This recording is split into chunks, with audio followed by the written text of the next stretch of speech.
Hello, and welcome to my channel, Reading Little Blue Books Out Loud. This is a little blue book. It happens to be Little Blue Book numbered 150, and it is entitled Lost Civilizations, written by Charles J. Finger.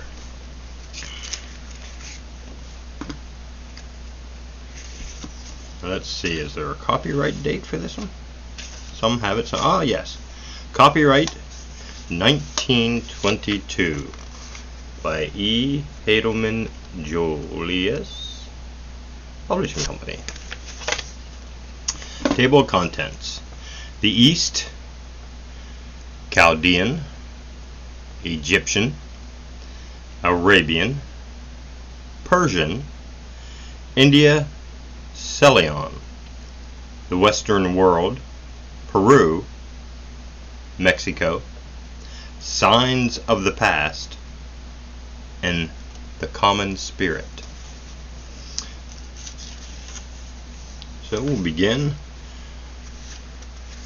with Lost Civilizations, the East. There is a passage in Pepe's diary wherein he records his delight in first taking up this study of arithmetic. He, a man of middle age, holding high place in the government and by no means an ignoramus, tells with childish joy of learning the multiplication table. Now Pepys was a fair representative of his day, and England was then by no means a barbarous nation. She had produced Shakespeare, Chaucer, Bacon, Riley, and a host of others, famous in letters, science, art, and government. Her people had advanced far in general industry and commerce. There were schools, colleges, hospitals, and theaters. England's forces had gained victories on land and sea, and the discoveries of Columbus, Cabot, Magellan, and other navigators were well known.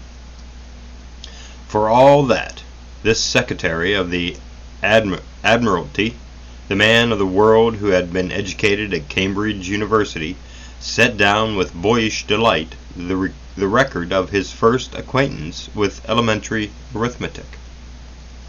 Yet in England of that day, as with us now, men were only too willing to be persuaded that their feet were indeed planted on glory-crowned heights, and that all others in far lands and past years were merely benighted and ignorant foreigners, blinded by national self-love, ignoring or ignorant of evidence to the contrary. Each man believed, if he thought about it at all, that his country stood at the apex of civilization, and that his fellow countrymen were the chosen people, the light-bearers to all others in time or place. Pepys would have been considerably astonished had he been able to look backward and into the night of time, back into the spring of 334 BC, when Alexander crossed the Hellespont and carried his arms into Asia.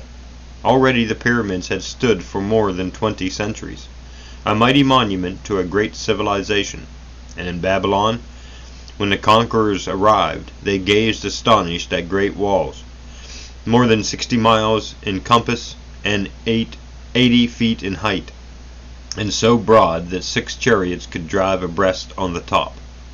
There too was the observatory wherein the Chaldean astronomers had studied the stars, leaving a series of astronomical observations ranging still farther back through 1,903 years. The men who had spent nights in those towers had done their work well indeed. They had discovered and taught truths, and Samuel Pepys did not even suspect. They had fixed the length of the tropical year within 25 seconds of the fact. They had detected the precession of the equinoxes and knew the causes of eclipses and could predict them. Nor were the people of that city given to science alone. The troops of Alexander found vestiges of the 2 palaces with their hanging gardens in which were great trees growing in mid-air.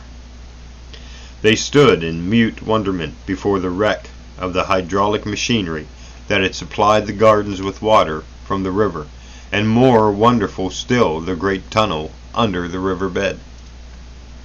In Persia, too, there were ancient wonders. In the city of Persepolis were vast pillared halls with carvings, sculptures, libraries, fine enamels. There was a palace, silver-roofed, and with gold-plated beams.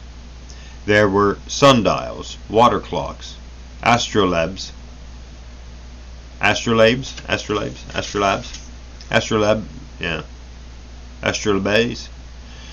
nor were the people without knowledge of optics.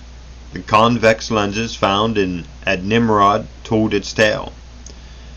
They had their own method of printing too, engraving upon a revolving roller in cuneiform letters their records, and from their tile libraries a magnificent literary and historical harvest has been reaped.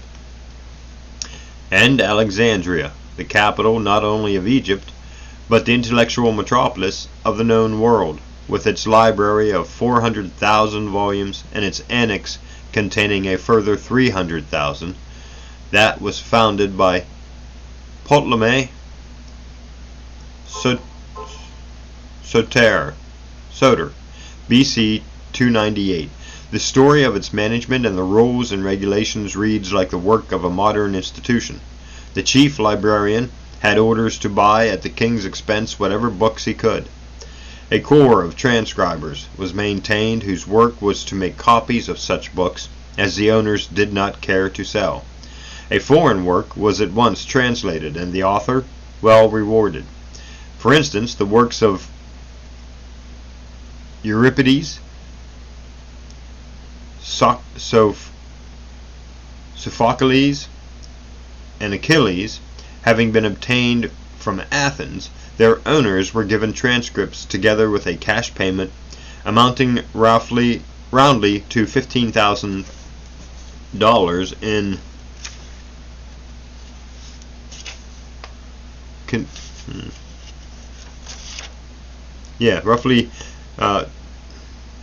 together with a cash payment amounting roundly to $15,000. In connection with the library was a museum, a botanical, and also a zoological garden, as well as a chemical laboratory and a medical department for the dissection of the dead. Obstetrical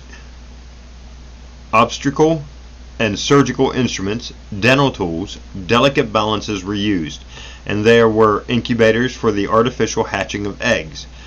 But the conqueror came, who ordered the whole to be burned, BC 47.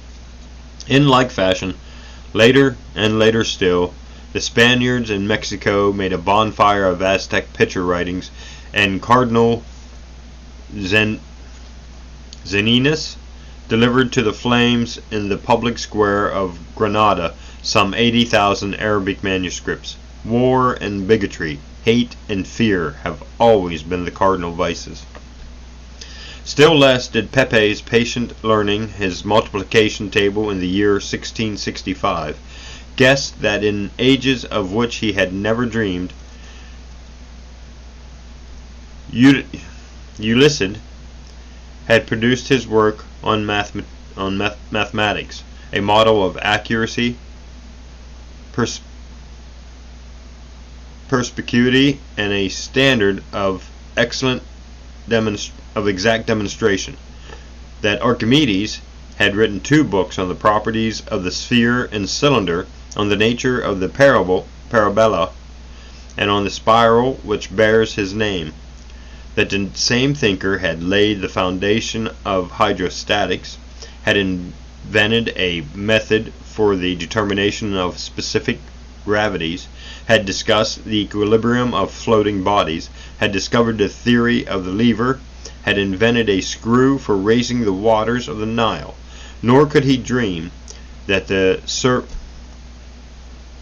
Saracens, of whom he wrote as being the scourge of Europe, had invented the science of algebra, had ascertained the dimensions of the earth, had given the stars of the larger magnitudes the names by which we still list them, had determined the true length of the years, had discovered astronomical refraction, had invented the pendulum clock, had ascertained the curvilinear path of a ray of light through the air, had produced a literature. Perhaps in a way, we of today are quite as one-sided as old Pepe's. It is certain that of 24 men picked at random, few could draw a horse or a mammoth as correctly as unknown men scratched them on tusks 30,000 years ago, nor do we generally suspect the antiquity of many things we suppose to be comparatively modern. Yet searching into origins, we invariably find ourselves going further and further into the past. Take the steam engine, for example. Not 1 out of 100, but would immediately declare, if asked, that Stephenson was the true inventor. One here and there might guess James Watt, and locate the date of the discovery of steam as a motive force as 1765. Fewer still would know that a Thomas Neckomen of Dartmouth in 1712 made and operated a steam engine, which was used for nearly a century without alteration. Searching further back, we find Pepin exhibiting a working model of a steam engine to the Royal Society in 1681.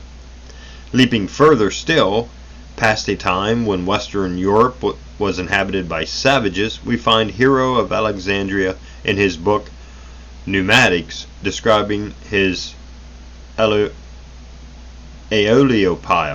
a working steam engine, the model of which was on view in the Alexandrian Museum in 264 BC. Or we could glass as a comparatively made a invention. No. Or we consider glass as a comparatively modern invention. But history records that the Egyptians were familiar with the art of glassmaking in 1150 BC. The Romans used glass in the time of Tiberius, and we know very positively that the ruins of Pompeii, that windows were made of glass before AD 79. Again, take the exact science of astronomy. It is certain that observations were made with such care and over so long a period of time that the revolution of eclipses was calculated by Callippus, the Athenian, in 330 BC, in the period from Vulcan to Alexander, who died in 323 BC. The Egyptians had accurately observed and recorded 373 eclipses of the sun and 832 of the moon. The Chinese record an eclipse in 776 BC, and also give early records of comets. It takes people with knowledge to accomplish the like. Indeed, in whatever branch of knowledge we read, there is found cause for amusement when we consider the wisdom of the ancients. Sorry, that's amazement. There is found cause for amazement when we consider the wisdom of the ancients. We are told by experts that the wedge at Arbela, occasions by Alexander, read like a preliminary to campaigns of Napoleon. Indeed, Napoleon in his 78th war maxim insisted that his officers should read and reread the campaigns of Alexander, Hannibal, Caesar. The mass attacks in the World War were but lessons learned from the Battle of Lutetia, 371 BC, for there Theliban Epaminondas applied the principle. Or passing to the study of mathematics, who so bold as to belittle the name of Archimedes, of Pythagoras, of Euclid, of Apollonius? What is a substantial foundation set down at Alexandria, at Croatia, at Crotona, at Perga? Was it not Eratosthenes,